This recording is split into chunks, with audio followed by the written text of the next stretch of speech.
Hi everyone, this is Grant at Cause Artist. In episode 207 of the Disruptors for Good podcast, I speak with Hardika Shah, founder and CEO of Kinara Capital, on transforming lives and local economies by providing access to capital for small business entrepreneurs in India. Armed with a mission to empower the 70 million small business entrepreneurs in the country, Kinara has embarked on a journey to provide fast and flexible, collateral-free business loans. Leveraging cutting-edge technology and a dedication to customer service, Kinara Capital revolutionized the lending landscape with its digital processes and doorstep assistance. Over the years, the company has disbursed more than $300 million to over 40,000 small business entrepreneurs, ushering thousands into the realm of financial inclusion. This transformative journey has not only created jobs and spurred economic growth, but has also generated over $100 million in incremental income for MSMEs across India. Before embarking on her entrepreneurial journey, Hardika honed her skills as a management consultant, working on projects for global companies across the USA, Europe, and Asia Pacific. Her passion for social impact led her to devote nearly a decade to mentoring emerging social entrepreneurs. At Kinara Capital, the mission is clear: to transform lives, livelihoods, and local economies by providing access to capital for every entrepreneur. With a vision of a financially inclusive world, Hardika and her team continue to pave the way for a brighter future for small business entrepreneurs across India.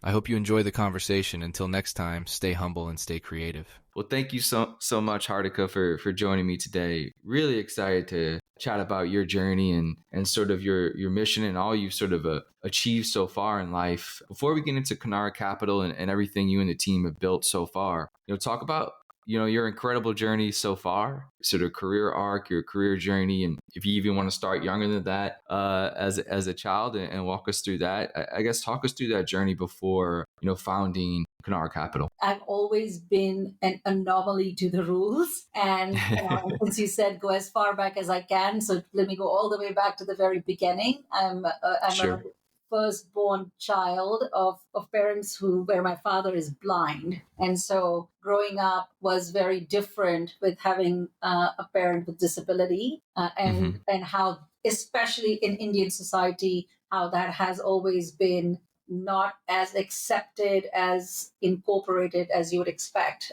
So that created the first anomaly.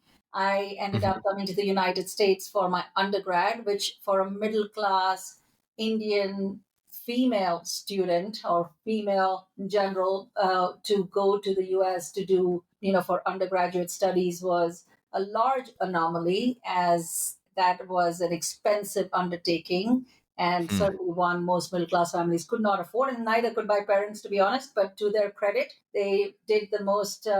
They put the biggest sacrifice out there. They sold their house, they sold their home to fund my education. Wow. So, pretty big contribution and commitment and sacrifice as it comes. And then my career arc, again, I think that I was a bit of an anomaly. I started at Accenture in Chicago, which really used to be called Anderson Consulting at the time, management consulting. Worked across the globe, moved from Chicago to Singapore, moved from Singapore to Sydney, and then from Sydney to San Francisco. And throughout the anomaly there, I would say, is that I spent nearly 20 years in one company, and now the next 13 in this company, right, which is my own. So a pretty big anomaly in this day and age when you have, a very different approach to work and life, right? So that's the arc to Kinara. Kinara got created. Well, we started in 2011, launched in 2011, but I would say the idea was probably percolating for a little bit longer than that, and the actual feet on the ground, moving to India and getting it launched happened 13 years ago. Wow. I want to go back to your parents a little bit, and obviously, the contribution and sacrifice they made is pretty incredible. Go back to that time in your life. Were you sort of aware of, did you guys have conversations about this? Of when you go to the US, are you thinking about doing that? What was that time like? Were your parents sort of all in, or were you all in, and this was sort of a a family decision that no doubt you were going to do this, or was there, oh, can we do it? Do you really need to go halfway across the world for education? And I guess what was that sort of decision and moment like in that time? I think that probably as most parents, 16-year-old finds out that, liberal arts is what she wants to do, and that's not available in India. And she's just found out that this is, exactly the right fit for her, and it's all the way across the globe. Your first few reactions are like, all right, teenager found another new thing that they want Right. to do. Right. Let's be honest, right? He was skating Yeah. last week and, painting the week after, and, all of a sudden we're going to liberal arts, right? So I would say that probably the first several months was just letting me be and continue to figure out what it is and, what are the options and all of that. And as I got more serious in understanding the requirements and needing to take various exams, including the SATs, then they realized that I was serious about it. And then we had to have some big conversations around, look, I know you're getting on this path and you're getting really excited. And I know all these brochures show up at home, all the catalogs and such from the universities or the colleges. And looking at the fee structure, it had to be an honest conversation of what that looks like. So the commitment I made, which, was like, all right, let's, I am keen on this. How can we do this? And I started working weekends and summers and to see if I could help contribute, which, mind you, my idea of that would have been, rolled up to pocket money at best in US dollars. Sure. Yeah. But they saw that I was committed and was really serious about this. And like all parents, one, you don't want to stop your children from dreaming, and two, education is important. As middle class kids, education is really one of the biggest, what shall we call it? Your biggest legacy as a parent to give to your child, right? So that's where I think that they made that decision, which really I don't think I've understood the weight of that decision till I grew much older Right. Yeah. and appreciate, and I'm forever humbled by what they did. What an incredible gift they have given. Yeah. Amazing. So let's get into Kinara Capital, I guess. Yes. Its mission, sort of its vision. How did, those previous 20 years working, globally, working with corporates, how did that prepare yourself to start Kinara Capital, and sort of what is its overall mission and vision? Yeah, so let me start at the very top, right? If you look at small businesses globally, there is a large credit gap. Access to capital remains a challenge. Now, in India, there are 70 million small businesses. And of Wow. the 70 million, 99% are really micro enterprises. So the smallest of the small businesses. We classify them as micro, small, medium, MSME, micro enterprises that, if I look at from annual revenue perspective, are doing maybe 150 to $200,000 in annual revenue, and they are essentially a large contributor to the economy. 30% of India's GDP comes from these micro enterprises. And so when you look at the vastness of it, there's a large 70 million group of businesses that contribute 30% of the GDP, that employ 110 million people on one side. That's such a powerful target opportunity, because on the credit side, there's a $400 billion gap that just does not reach these small businesses. And my whole journey, Kinara, Kinara's, you asked me about our mission. Our mission is very simple: to transform lives, livelihoods, and local economies by providing fast and flexible unsecured business loans. And this is where all of the intersections around capital access to small businesses really comes into play, because once you are able to get credit to the right people at the right time, then what you see is a domino effect, right? Most of our customers are sole proprietors. So you see them earn more income, you see them, improve their family and their family priorities, right? All of us, education, healthcare, etc., are constant priorities. So you put more money out for that, and you employ more people. So all of a sudden,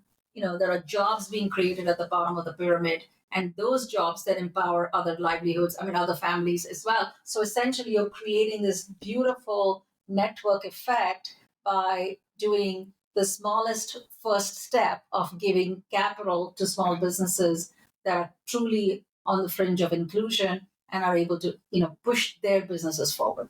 Those numbers are pretty eye popping. I mean, it's such a massive market. I look at the 300 million that Kinara has dispersed to 40,000 small businesses so far. By the numbers you have given, like that's such an incredible feat already, but there is just room for an immense amount of growth and people to disperse capital and help grow. And we talk about whether it's small business, micro business, however you want to talk about it. What's sort of their relationship with credit? Credit is as old as all of our societies, right? And there is credit, and then there is formal credit.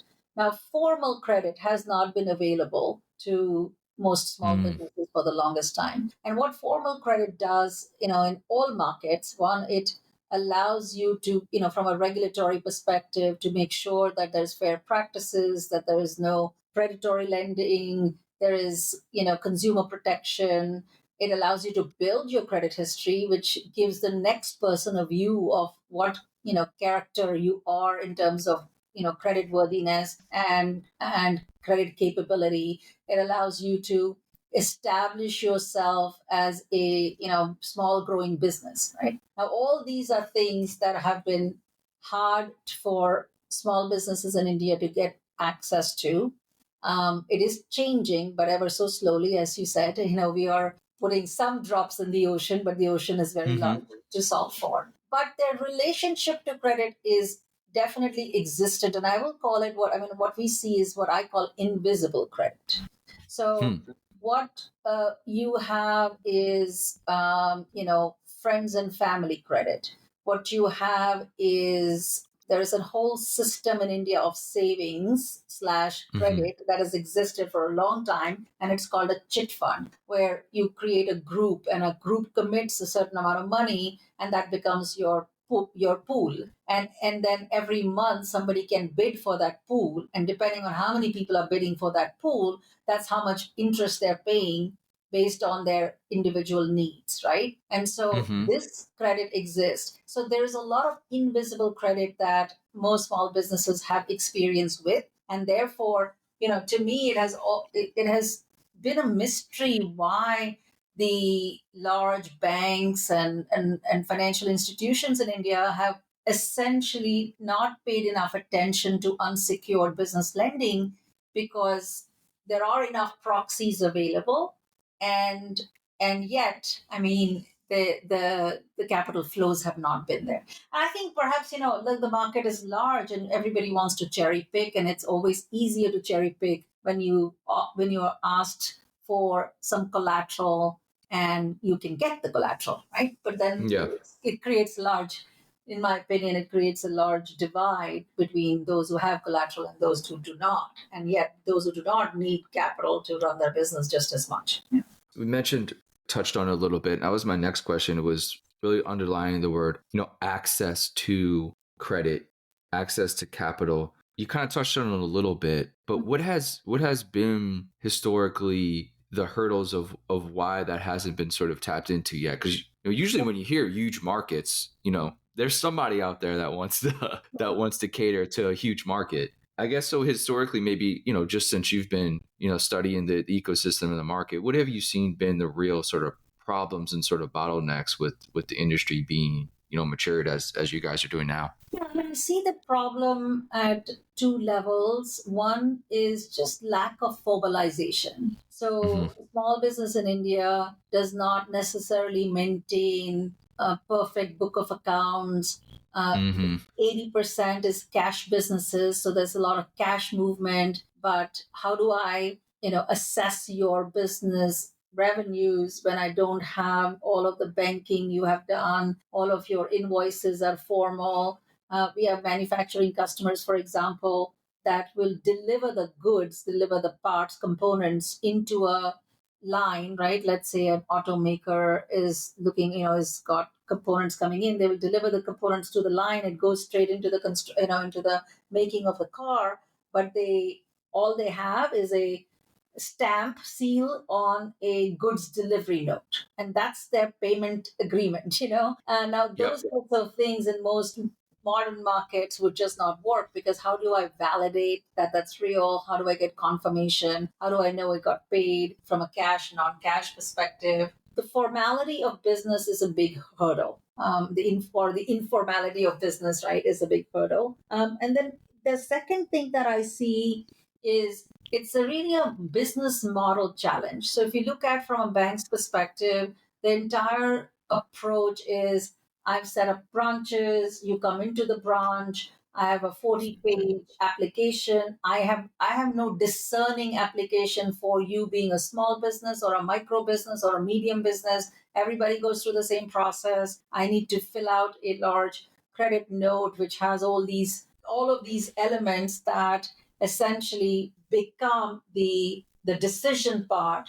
And small businesses don't have that. They don't have Mm-hmm. audited financials. They don't have provisional financials. They don't have stock statements. They don't have that. So it's intimidating even going and approaching banks, because banks are not set up or geared to cater to them. And the processes of a banks are very long. Typically, a bank loan in India could take you anywhere from 2 to 3 months. Now, if I'm a small business owner, and if I want a machine to increase production, or I have an order in hand and I want to get access to working capital loan, and without a certainty of certain kind that it is a 3-month process, it is a huge deterrent for me to be able to even apply, right? So those are some of the challenges at the ecosystem level that I prevent people from getting access to capital at the micro enterprise end of the spectrum.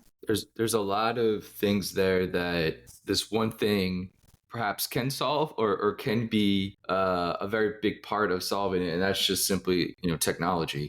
And Exactly. I guess, how have you looked at technology from your lens? Again, we've talked about how massive the market is. This is the thing that can sort of scale all these sort of issues. Now the hard part is obviously embedding technology in these millions and millions of small businesses.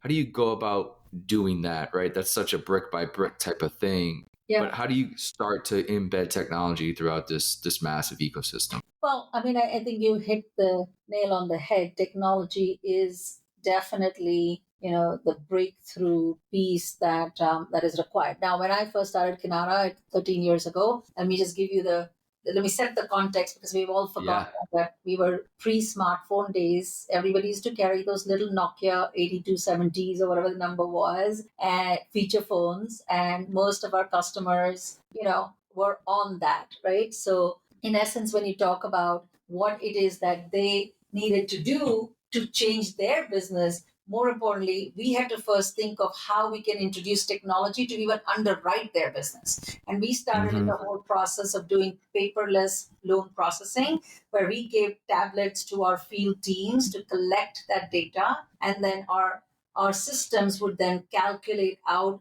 a cash flow based P&L of that business, so we could assess the business. Technology then became for us an enabling element of doing loan processing and consistent loan processing. Yep. Now, the thing that has happened, the transformational piece that has happened, which honestly has taken India to the next level, is India has been investing in a large digital public infrastructure. Some of it was unplanned because data became readily available or cheaper as new telcos rolled out a more market grabbing approach, and the data prices came down. And at the same time, smartphones became cheaper. So this became a backdrop. While India started moving towards a single identity program, so similar to Social Security in the US, the program here is called Aadhaar. Everybody now, there are 1.3 billion people who have a unique identifier number with biometric. So there is complete identity clarity for every individual. that has now been expanded or is being expanded to businesses as well. So over time, we will see that business identity will also become seamless and verifiable. So when you think of underwriting, or you think of, how do we make sure that customers are who they are? The first layer is identity. The second layer is income verification. So what we used to do 8 years ago, going with our tablets and capturing data of the business by looking at those goods delivery notes or their paper invoices, etc., has now also shifted, because there are two things that have happened. One is a large unified payment interface. So every trader today accepts money. It's seamless. It's like Apple Pay, but free. And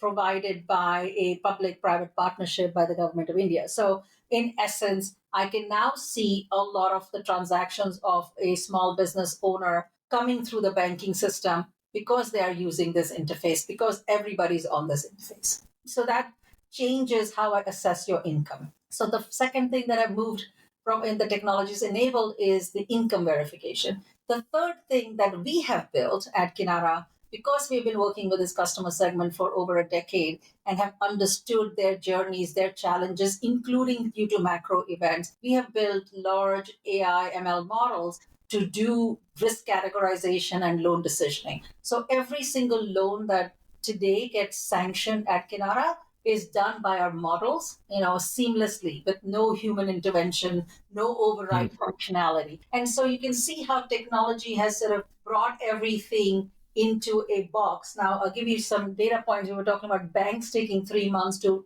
do a loan application. Other financial institutions, probably would take half that time or a quarter of that time. When we were operating in the 7 years ago, our average turnaround time from the application to disbursement used to be 7 days. Today, we do that in 24 hours. Wow. And just imagine the power of that for a customer. From, they could be talking to us this morning, and tomorrow there's money in his bank account, and all of a sudden he's not worried about working capital. He's not worried about, should he go get that machine or not while he's got new orders in hand. It changes the outcomes significantly from a decision perspective for that customer to just push his business forward. Talk a little bit about maybe some, and look, I know there's so many, right? So it's hard to narrow down or pick and choose one or a certain story or example. But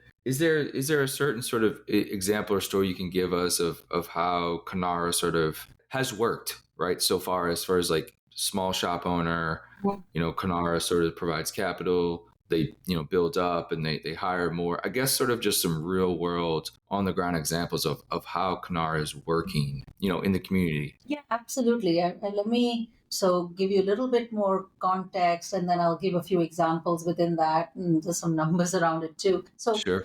We service metro, urban, semi-urban, peri-urban areas, and we service customers that are in manufacturing, component manufacturing, finished goods manufacturing, as well as trading. So your shop owners, whether they're selling food or fashion or electricals or whatever, that the frontline small businesses that you would find on any street corner, and some services business as well, like restaurant dine-ins and so on. Now, what we see is, and just to give you a bit of a profile of our customers, most of our customers are, I would say, about 60% of our customers are in American context, high school graduates.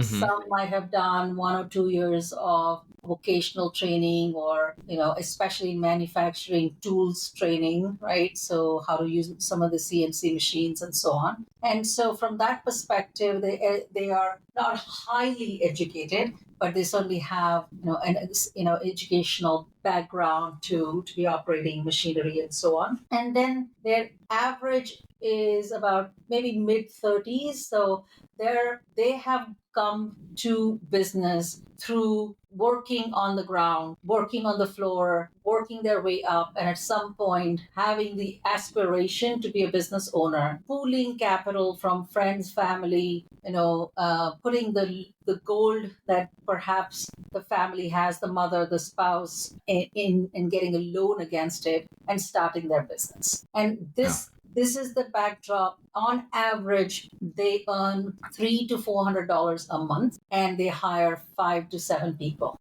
And the employees of those businesses earn probably about $80 to $120 a month, depending on their skill set. So this is the context of the customer and the customer segment we operate in. The stories I have are unbelievable. I have had people, I mean, I don't know which one to even focus on, right? But since we're talking about manufacturing here for a minute, I can talk about someone who is working in, allied foundry services, heat treatments, and sort of, breaking down metals. And this is a person who had come from a smaller village, come to an urban outpost to work in manufacturing, and at some point the entire family, all 4 brothers, sold their family land so that the eldest brother could start this business that he was sure would change everything for them. And then the challenge he ran into is the partner he was working with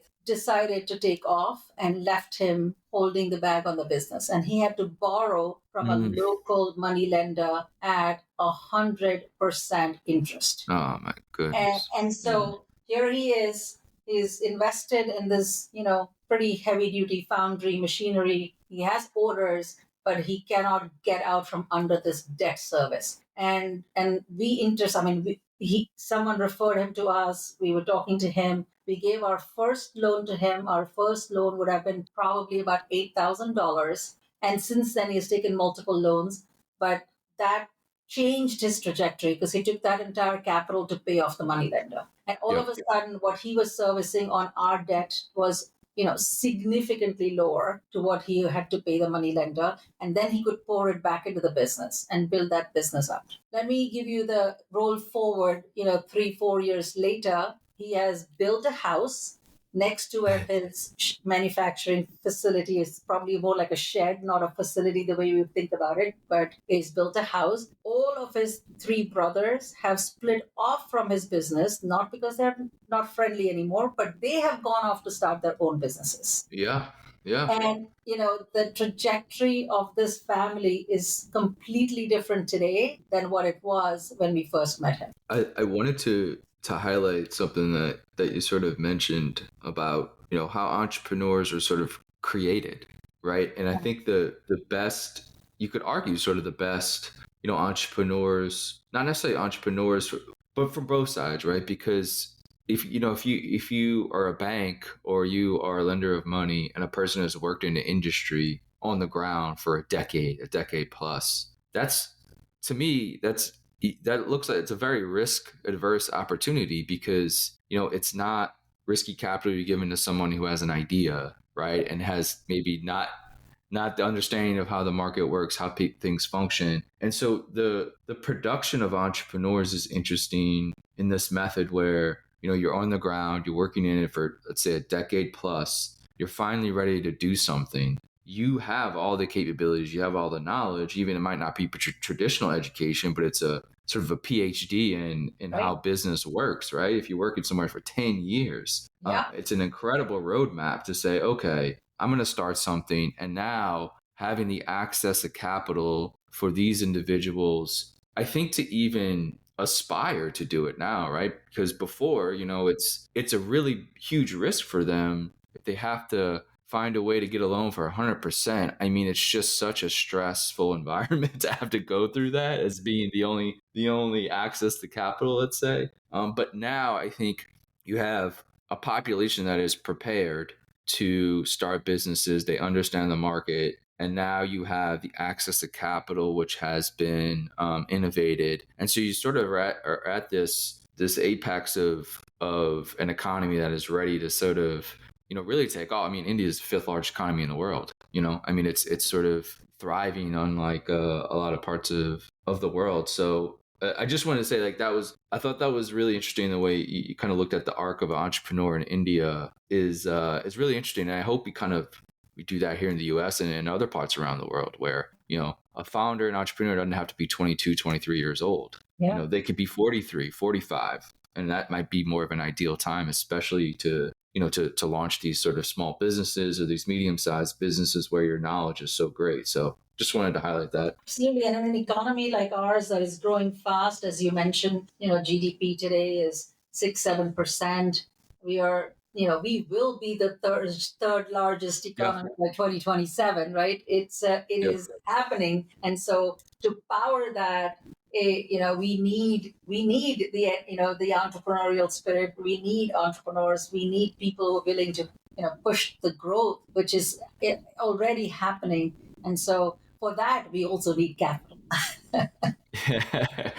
I wanted to kind of end on a couple things here. The first would be the Hervicus program. I think I Yes, pronounced it right. Hardika. Yeah, yeah, Hervicus, yes, and sort of the role that women in India play, and obviously as a young student going to the U.S., like you said, you were more looking at the liberal arts. You weren't going with the intention of going to business school. I mean, how has entrepreneurship changed in India for women, and how have you? I'm sure you talked to a lot of women entrepreneurs in India. I guess how has that ecosystem matured over the last 20 or so years? And yeah, and that's an area I think we have to do more work in, not just as India, to be honest, across the globe.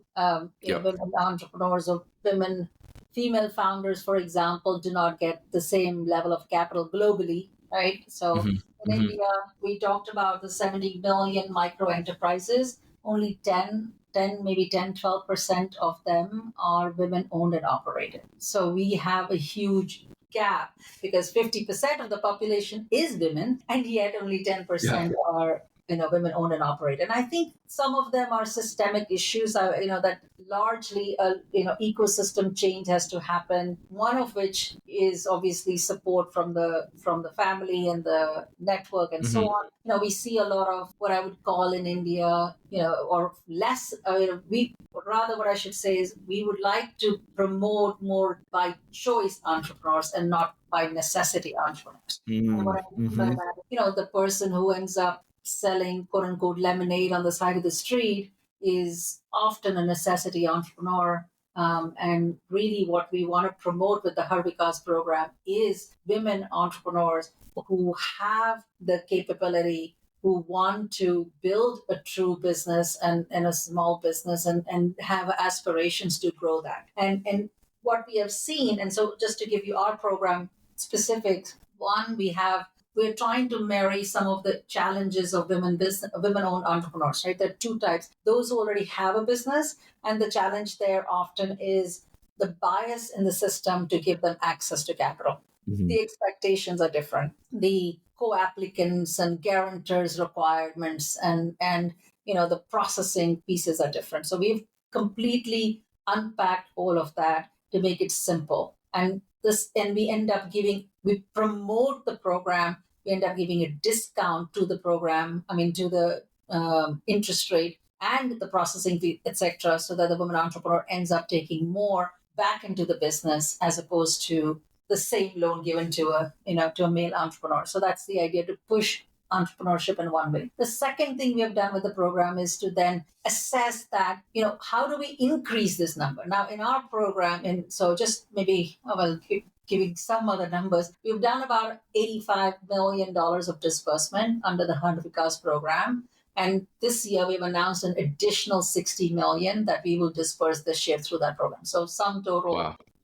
140, 150 million will be dispersed under the Vikas program to what will end up essentially being 15,000 to 20,000 customers. And the thing that we also noticed is that women are often ready. They start with home businesses and they're ready to become more formal, and there's a huge Hmm. barrier to do that. So the second part of our program, so there's a program for those who are already running businesses, and we also have now launched a product and a program for women who want to formalize their business. And for that, we are essentially giving them a holiday period. So 6 months, no interest to pay, no principal to pay. Let's get you, out there and Gotcha. let's get you Yep. running the business, right? Yeah. And so in Yeah. our books today, well, the national average is 10% of micro enterprises are women owned and operated. We are doing essentially 15 to 17% of our customers are women customers. So we're trying to move the bar ever so slightly. And really, honestly, what that does, I mean, one of the things we've noticed is that women just hire more women. So there is Yeah. just a positive effect. A third of the jobs created by women entrepreneurs go to women. And you see that the payment behaviors of women entrepreneurs are far better than men entrepreneurs, right? And when they are challenged in the business, they work with you to solve for it, rather than rather than give up, because they put more at stake to make it happen. And those same women who they hire will, hopefully work there for a decade and then go off and start their own business, right? So then the sort of Exactly. process continues, and that's the multiplier right there. Yeah. I want to end on just the future, and I know it's Yeah. you have a lot going on. There's a lot of moving parts to all this, but what are some of the goals and successes for the next 3 to 5 years that you would like to see Kinara achieve? Yeah. So look, I mean, we are very proud of our journey and our ability to have withstood so many macro events and done it sustainably, profitably, and also with impact. So we have, my goal, if I look out 2, 3 years, is today we have created over 100,000 jobs to make that number 500,000. And that means that, the impact of that through the community, through the entire other, family and livelihoods around will be tremendously, high into millions, hopefully. And that's just like a big objective. One of the other things that I'm really looking forward to, and hopefully that even won't take more than a year, is to actually disburse $1 billion. We have, disbursed about 800 today. And so the billion is within reach of what we aim to do. And that's going to be a pretty big milestone for someone who started this with a lot more idealism and having been away from India for so many years and coming back to build something from the ground up. So I'm really, really looking forward to that, right? And we are very fortunate with the partners we have. One of the partners actually is the USDFC, which is essentially U.S. government treasury, right? And they have been a great guarantee partner, lending partner for us, and that's the kind of catalytic capital around the world that we see coming up that is fueling our aspirational dreams to grow big as well. Amazing. Well, thank you so much for taking the time to talk about, your journey and, your path so far. Really, really incredible what you've accomplished, and hats off to your parents, really, sacrificing and taking entrepreneurial risk of their own, if you will, right? Investing in you in a lot of ways. So pretty amazing what you accomplished with that opportunity. Best of luck to you and the team for the next decade to come. Thanks so much for taking the time. Thank you so much, Grant. It was an absolute pleasure.